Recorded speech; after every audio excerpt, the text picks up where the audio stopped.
You ever had one of those days when your hair just doesn't want to agree with you? Oh, this is one of those days.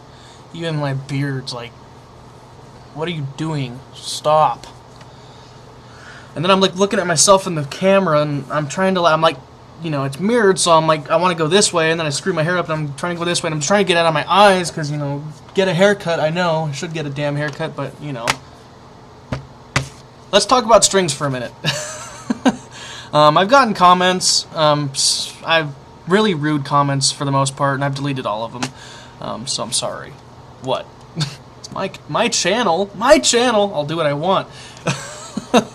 But people have been asking me why I use shitty strings. Let me tell you why I use shitty strings. I'm not trying to be a, you know, smart ass. I like to have fun with this. I use D'Addario strings. A lot of people don't like D'Addario. A lot of people love D'Addario. I'm one of the people who loves D'Addario and Planet Waves. I mean, I got, you know, Planet Waves capo and everything. I'm not trying to suck up to Planet Waves because I'm not sponsored by them or nothing. They're not, you know, they're not paying me to say, oh, D'Addario strings, you should get some today. No. So first of all, the gauge I use D'Addario EXL 140. It's a 10 to 52 gauge. You can see it there. I know a lot of people talk about the Elixir Polywebs, and while they do last, here's why I don't use them. By the time I've worn out a string to the point where it's just dull and lifeless, I will have broken one. Now the real question, and I've done the same thing with Elixirs, just because they have a coating on them doesn't mean they don't break. You know, I do a lot of bending. I'm a string bender. I've done, you know, 4 fret bends on my guitar, and you do enough of those, and eventually something's got to give. And it's usually your strings. That'd suck if it was your neck. The neck just flies off the guitar. So that's why I use D'Addarios, because Elixirs are more expensive than D'Addarios, and why would I spend twice the amount of money to get a string that's going to last me the same amount of time as these?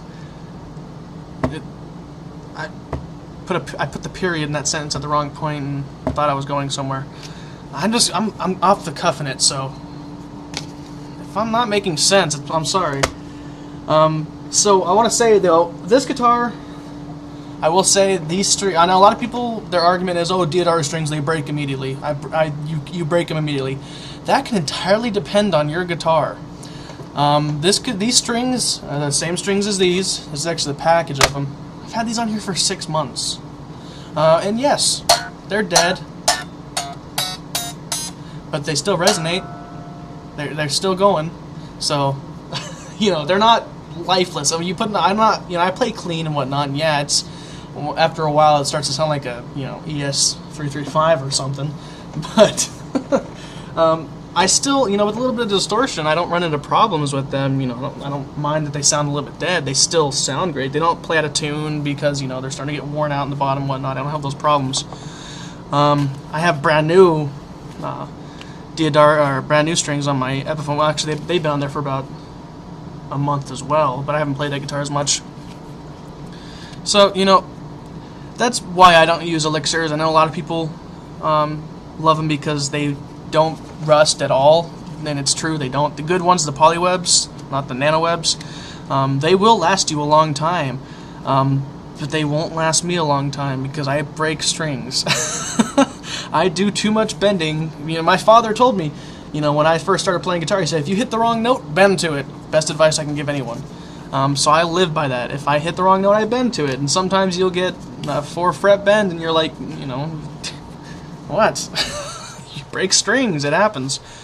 So for me, it's pointless to go and buy the strings that are twice as expensive that will sound brighter longer, but I will break them at the same amount at the same time as I'll break these, and these will be just as bright. And, you know, except for on my Ibanez, which doesn't break strings, you know, Epiphone does.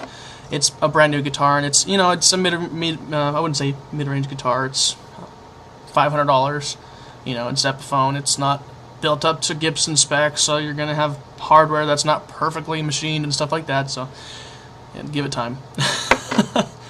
But yeah, I end up breaking strings before they end up going dead, so I go to D'Addario.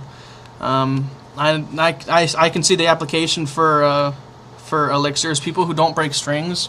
If you can have a pair of strings on your guitar for over a year, elixirs are the way to go for you because they won't go dead. That's proven at this point. There's people on YouTube that have had elixirs on their guitar for many years, and they still sound pretty much the same as they did when they were put on there.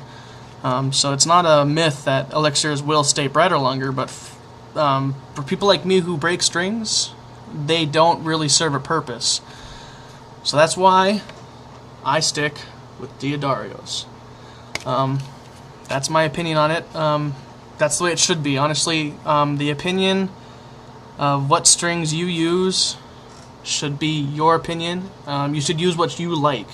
Don't let people cram information down your throat and say, oh, you should use elixirs because they're the best strings. If you break strings like I do, then they're not for you. But that, like I said, that's my opinion. Whatever you like, you should use. I like D'Addario strings. I'm going to be using them for a long time. If you like Ernie Ball's DR GHS, which I did use for the longest time, go with them. It's your guitar. Do what you want with it. Like I said, D'Addario, it's what I use. I love the things. Don't know why I did that. I am crazy. I like it. Have a good day, guys.